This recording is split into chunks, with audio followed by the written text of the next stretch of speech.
Welcome to See the Stories, our signature segment of the 3-hour news show.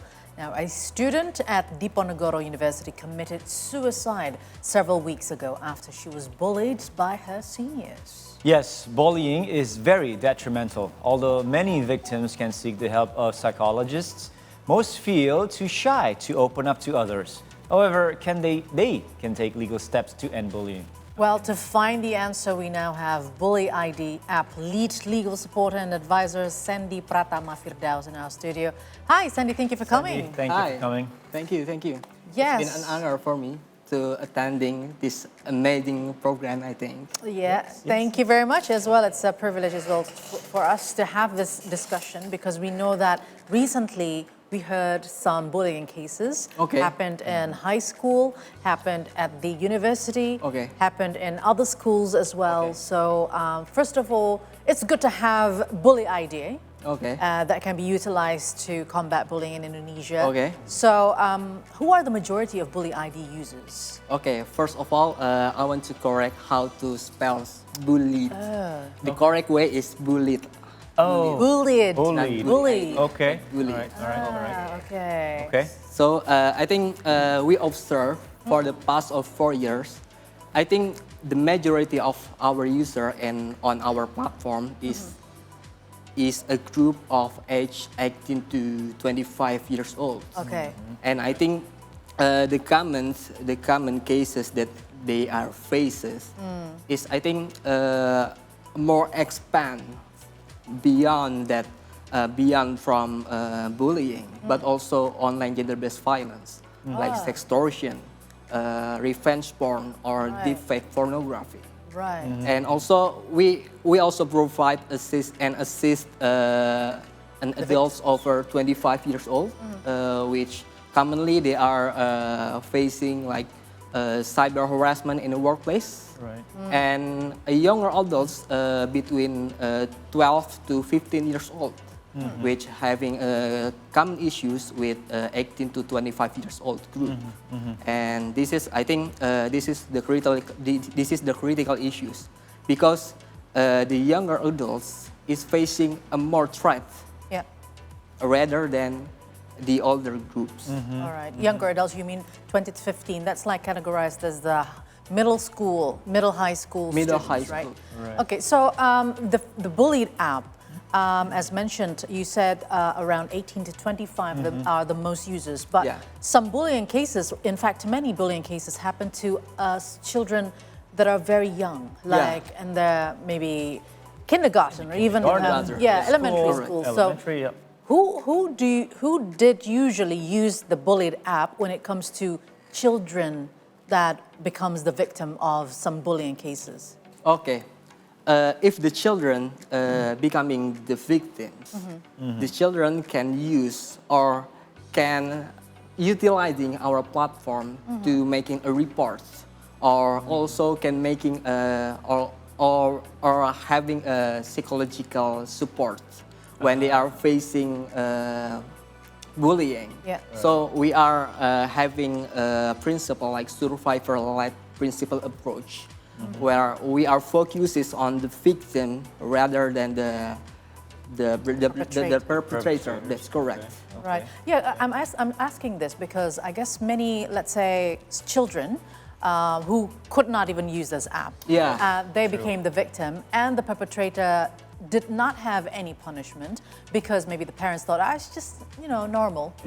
And the perpetrator is still free out there, and it's become such a traumatic situation for the victim. So that's why I'm asking, so what about these children who became the victims of bullying?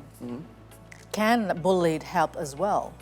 I mean, are you suggesting like parents or maybe teachers to use your app? To use the app? Basically, we are not only focused on the children itself, but we also can giving assist to parents and teacher to giving like an education or a learning how becoming or how they protect their children. Good. So basically in our platform we have cyber safety for kids, which these services provide an education or learning for teachers for parents or for people in general to having a knowledge how they are protecting their child. Yeah, that's a good I want to go a little bit deeper on that. The key features of the Bullyid app. Yeah. Now, what do you have there to make it very easy to or effective to combat bullying? So, as I mentioned before, we are not only focusing on bullying, but we are in general also assisting in online gender-based violence. So we have three main features such as psychological support, legal support, and technological support. Right. Okay. All right. So especially for technological support, we also assisting the victims to take downing the content of their consensual intimate image, such as if they are facing like a sextortion or revenge porn. So we assisting how the intimates unconsensual this image were circulating in social media. We also assisting them to take downing this content. We also having a partnership with Meta and TikTok to escalating the request for the take downing the content. Yeah, I mean, Mark Zuckerberg got a very big, Exactly. you know. You can't just brush it off, right? Yeah. And it's very, very good. Now, again, I just want to go a little bit deeper when you're saying there's assistance on taking down the content, right? Are you talking about, telling the victims on how to do it, or to be mediators to go to the other party, make sure that you guys are, just make up and then take it down? Which one is it that? Yeah, we act as a mediator, which escalating the request to Meta and TikTok. Okay. So as long as the victim has a legitimate evidence, such as like a link to the photos or videos, and also like any a clear or legitimate evidence, we can following up, we can escalating this request to Meta and TikTok to take downing this intimate content. All right. I mean, let's focus on Indonesia. We know that there has been a lot of cases, but most people did not have that confidence to basically say it out loud and report it, right? So when you see the current legal framework in Indonesia in addressing bullying, whether it's offline or even online, how effective is it so far? Okay, if we're talking about the effective system on our platform, we, as I mentioned before, we provide psychological and legal support. So the victims can choose which one they need most. For instance, when they are want to executing or following up to the police, of course, the victims will choose the legal support, which we will provide the reporting cases, or we also having a partnership with legal aids in Jakarta to helping them get a better lawyer, to get a better understanding how they can report their cases to the police. So we also making like to provide them a safety when they are registering in our platform. They are already anonymously. Yeah. Okay. So their identity is being covered. But can you give us an example for let's say, the case that you handled and you actually gave, what is it called? Following them and assisting them in terms of its legal. How far did you try to assist the victims, and what happened to the perpetrators in this case? Okay, we basically helping them how to gather the evidence. Gather the evidence. How to gather the evidence. How to collect the evidence into a scenario. Into a scenario. So this scenario can following up to the police, so the police can understand the cases in better understanding. Okay, so you're actually with them from that step all the way to them making the report to the police. Is that so? And then also help finding a legal representative for the victim. Is that That's the correct. lawyers. Okay. That's Okay. correct. All right. Now, me personally, I'm not sure whether we already have this or not. Specific laws about bullying in Indonesia. Can you just very quickly answer that question? Do we have a specific law? So legally speaking, there are basically Nothing yet. nothing yet.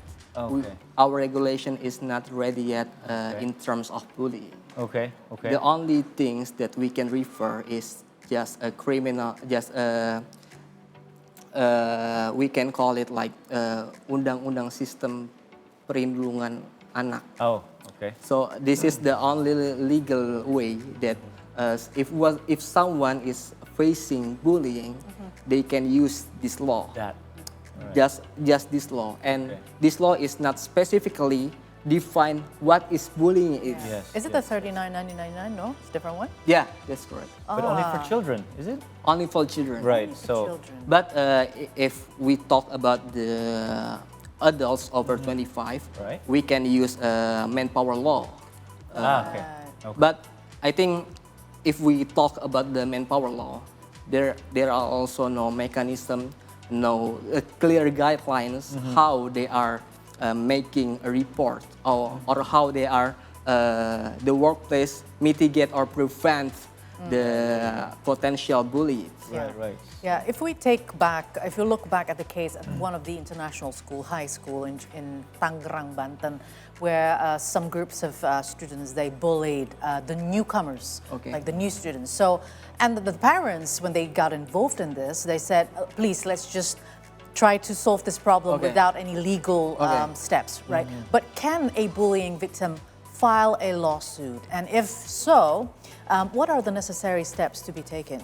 Okay, basically bullying is classified as a criminal offense, and a lawsuit is only for private cases.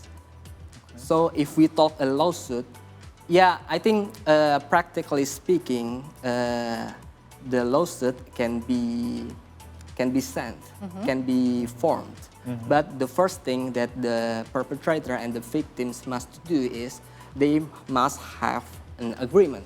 So they have to have an agreement Then first? they must make an agreement first. What about if the perpetrator said, no, and he or she ran away? So basically, victim when we are already involved the police, especially when we're talking about the children bullying other children, the specific way that we must to go through is through restorative justice or out of court settlement. Justice. Settlement. Out of court settlement. Out of court, settlement. basically, you can't bring it. I mean, per se, you can't bring it to court. Yeah. Okay. So we if don't have that if yet. they are already engaged in this restorative justice agreement, so if the perpetrator law breaking this contract, Right. it's actually the victims can make a lawsuit. Then you can go to the Can- next step. But is that really viable in your view as a legal advisor? Do you think that's doable in a daily basis for somebody to have an agreement first? In case you bully me, I'm going to take you to court. Okay. Especially when it's done online, right? Exactly. You see that ever happening? very hard to You have track. any experiences in that? Okay, I think the common thing is commonly the victim is not being able to comprehend the law. Yeah. So they basically do not know that actually an agreement that can protect them. So I think the first thing that they must do is searching for a lawyer or any legal support. So Bullyid can provide this.